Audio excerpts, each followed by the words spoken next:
We're joined by a very special guest now on the #1 air hot seat. First-team All-American at Bama in '99. Been talking college football with Broadus here in the break. 19th pick of the Seahawks, all-decade team for the NFL in the 2000s. MVP in 2005 with a trip to the Super Bowl.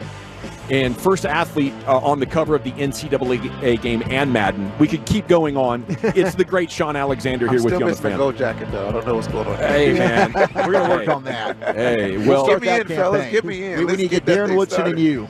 Yeah. Very well deserved. How much of that is on your mind with the events of this week?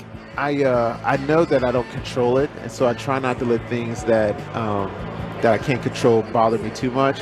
But I just came from Mobile, Alabama at the Senior Bowl, and they had 75th anniversary, the all-time team, the quarterbacks, Brett Favre, Dan Marino, the running backs, LaDainian, Thurman Thomas, Curtis Martin, and me. Wow. And I'm like looking at them, and I'm like, there's something missing with these pictures. You know what I mean? My jacket is blue, all y'all's is gold. What's going on here? And it's really funny. It's sad for me, but funny because they're all like, oh gosh, we forget you're not in yet. You know what I mean? So everybody talks to me like that, but I'm like, yeah, it is weird. And I think like when you're out of it long enough, you actually start thinking like, wait, this don't really make sense. Like I got 100 touchdowns. What's going on here? No doubt.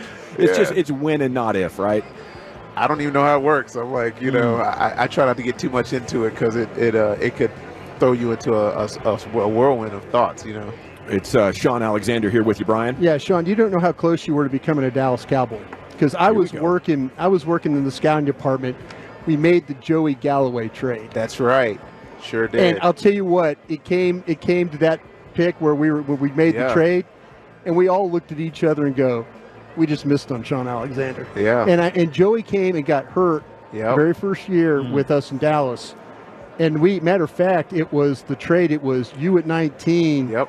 And then the receiver the following year that was drafted. I mean, the pick went from the 19th and then to the 7th the following year because of how. But we absolutely loved you. Yeah. And a lot of teams did. A lot of teams that loved your running style.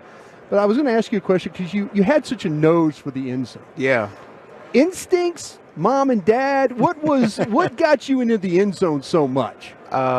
Part of it, I think, was like that was like my only goal, like to play the game. Like some people were like, I want to get 100 yards. I'd be like, I'm going to score like 4 touchdowns. Touchdowns. And so I don't know. Like there was something about that. The fact that when you score, the whole game stops. Yeah. Dads are putting their kids. Hey, you see how that? Girls like, oh, you know what I mean? Like there was something about a touchdown. Like you can make like a 12-yard run. Everybody's like, yeah, okay. People that know the game's like, that was a good run. You know what I mean? But a touchdown, everybody stopped. And there was something in little Shaun Alexander at like 4th grade was like, I want to do that. Yeah, like I would play defense. So you figured that out real fast. Yeah, 4th grade, I played defense, and then I ran a kickoff back. And then I ran another one back. We were playing the Blackhawks, and they beat us 38-12.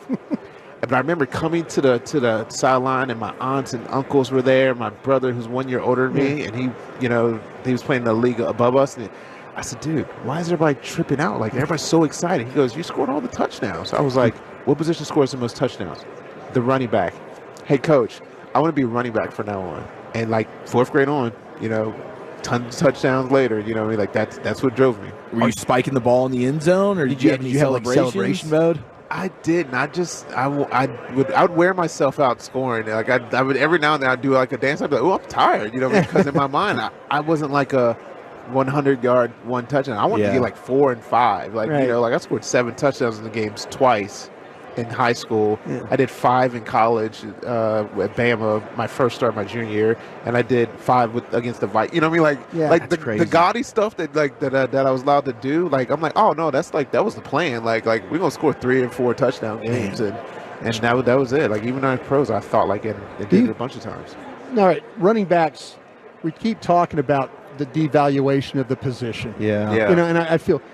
You guys going to get a union anytime soon to help you with the situation? You have to feel every time you see when you're thinking like, well, here we go again. Here we go with our running back. That we need to do something, but I feel like they could make it where the running back gets his contract, but then if he hits these bonuses, it doesn't hurt the team. So I feel like the NFL could just think that out. Like, hey, if the best 1, 2, 3 running backs to do this, if they have this many carries, 1, 2, 3, all the way down to 10, you know what I mean? If they can score this many touchdowns, they can put in their contract a bonus up this much that does not hurt the team. Because then everybody could say, oh, you paid them this much. No one's mad about that, you know what I mean? But I feel like it all started with, and I would use, having the great Mike Holmgren as my coach. Right? When you go from Joe Montana to Steve Young, you become the head man for the Green Bay Packers. You have Brett Favre, then you come to Seattle. And, Matt's my guy, and I love him to death. But there's a big difference from those first 3 names I mentioned to Matt. And then you look up and you're like, oh, I got this running back that can carry the ball. So to tweak the offense. But Mike and I would have conversations. He'd be like, man, I just can't turn around and just give you the ball like 30 times a game. And I'm like, if you do, we're going to the Super Bowl. Yeah. You know what I mean? And so, like, he did for a couple of years, and we really went at it that way. So, but in his mind, it was like, oh, am I really coaching? And you see coaches' salaries getting higher. They're feeling like they got to do something to earn their pay, and that's running these cool routes, running the seam, and I get that. And so what's happened to the running backs is the guys that are 6'1", 6'2", like me, they're going to be about 220, 225. They're now playing linebackers. You know what I mean? And they're just buffing up a little bit more, and now they're playing 245 at linebacker, and all the running backs are getting smaller and smaller. So now they're 5'8", 5'9", 200 pounds. So now you've seen a shift in the game. But if eventually a defensive coordinator is going to figure out how to do that, and they're going to be like, how do we stop this? And somebody's going to be like, well, if we run the ball, we'll beat them. And they're going to figure it out, and then the whole thing will shift back. But until then, they need to get the running back their money. Do you think we're starting to get there with what maybe the 49ers are able to do, some of these new schemes? Yeah, the 49ers, you even see the Ravens, their defense can stop the pass and they run the ball. I feel like the Seahawks are about to go there with this new coach that they hired.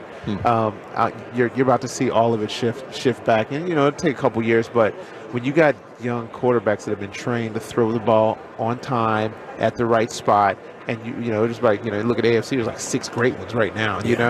Then you want to try to figure out how to get that one and then make your offense about that. But if you figure out how to stop that, then you have to go back to running the ball to move the ball.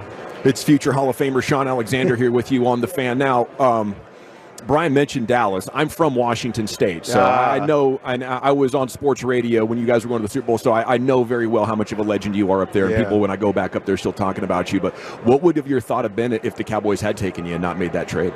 Well, I don't think anybody knew how close I was to Emmitt Smith.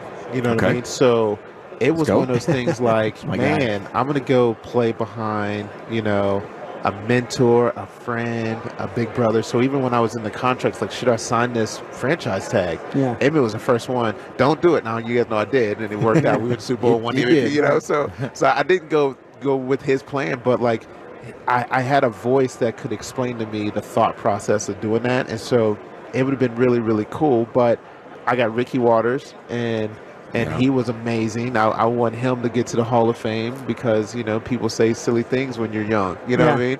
And so 10,000 rushing yards and 70-something touchdowns, like he was one of the best also. He was good. He was and good. So he taught me so much. So I was really thankful to be with Ricky. But Ricky knew, like, after, like, the first year, man, he's like, we're eating dinner in the training camp getting ready for the second season. And he goes, you're like the best that we've ever had. And I'm over here thinking I liked Armand Green when he was in college. We drafted him. I liked Amp Lee when he was in college at Fortnite. We drafted him. So he goes, I knew I shouldn't have liked you this much because I could tell. He's like, I'm getting older and I can't do what I can do, and you can do stuff that all those guys did. And I was like, man, thank you. And then he was like, don't screw it up. So I knew. I was like, oh man, if Ricky's passing the crown to me, I got to go off. The pressure is on. Yeah, so we did. Well, that's the thing about it too. I was with Mike in Green Bay. So I mean, we had Dorsey Levens, and Mike, and Edgar Bennett, and backs like that. But when Mike was with Roger Craig, so he knew he had a special talent in you. He knew that he could hand you the ball, throw you the ball, and do those kinds of things. So he would tell me stories about Bennett and Dorsey. I threw the ball to them.